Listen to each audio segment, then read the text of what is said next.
So to find the radius, we're going to take the radius, well, we're going to take the diameter, radius is half the diameter. So keeping that in mind, here we go. Radius is half of 10, which means it's 5 centimeters. Over here, radius is half of 24, meaning it's 12 inches. And then here, radius is half of 7. Whoops. And so that gives us 3.5 yards. Next group, find the diameter. Well, diameter is always twice the radius.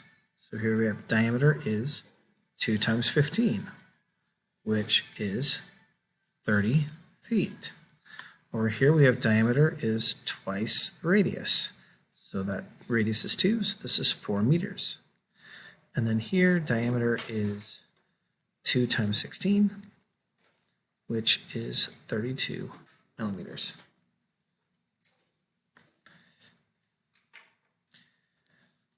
So circumference, for this one we'll do pi times diameter, which is 3.14 times 17, which gives us 53.38 meters.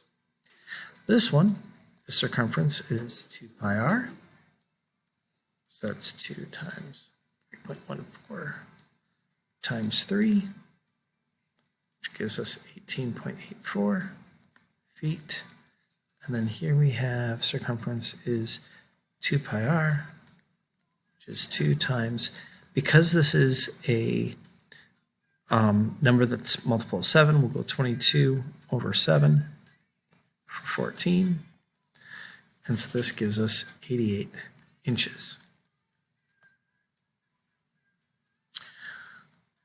So this one here, we need the circumference, which is pi times diameter, which is 3.14 times 22, which gives us 69.08. We know the diameter is 22, so we can go 1/2 the circumference plus diameter. So that's 1/2 69.08 plus 22, which is 56.54 millimeters.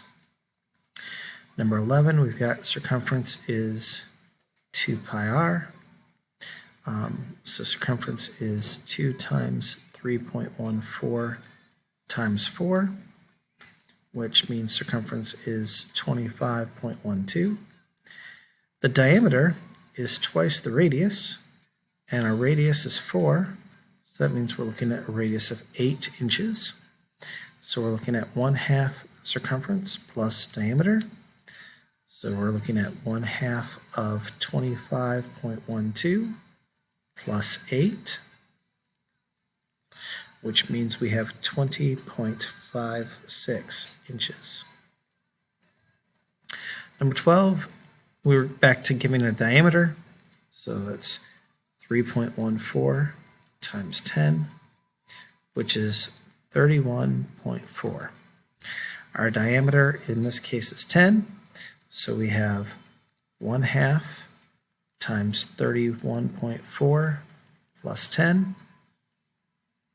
Oh, and that's because I forgot to write it down, 1/2 circumference plus diameter.